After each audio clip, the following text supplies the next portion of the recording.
2 সপ্তাহ মুলতবির পর ত্রয়োদশ জাতীয় সংসদের প্রথম অধিবেশন চলছে। বিকেল 3টায় জাতীয় সংসদ ভবনের অধিবেশন কক্ষে এই অধিবেশন শুরু হয়েছে। অধিবেশনে সভাপতিত্ব করছেন deputy speaker barrister Kaiser Kamal. এর আগে গত 12 মার্চ ত্রয়োদশ জাতীয় সংসদের প্রথম অধিবেশন শুরু হয়। এখন সংসদে রাষ্ট্রপতির ভাষণের ওপর আনা ধন্যবাদ প্রস্তাবের আলোচনা করছেন সরকার ও বিরোধী দলের সদস্যরা। এর আগে গত 12 মার্চ ত্রয়োদশ জাতীয় সংসদের প্রথম অধিবেশন শুরু হয়। 2 কার্যদিবস চলার পর 15ই মার্চ অধিবেশনটি 29 মার্চ বিকেল 3টা পর্যন্ত মুলতবি করা হয়। ওই দিন থেকে সংসদে রাষ্ট্রপতির ভাষণের ওপর আনা ধন্যবাদ প্রস্তাবের আলোচনা শুরু হয়। ত্রয়োদশ জাতীয় সংসদের এই প্রথম অধিবেশন চলবে আগামী 30 এপ্রিল পর্যন্ত।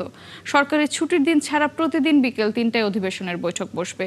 এছাড়া মন্ত্রীদের জন্য নির্ধারিত প্রশ্নোত্তর পর্ব, জনগুরুত্বপূর্ণ নোটিশ উত্থাপন ও জনগুরুত্বপূর্ণ নোটিশের উপর সংক্ষিপ্ত আলোচনাও হবে।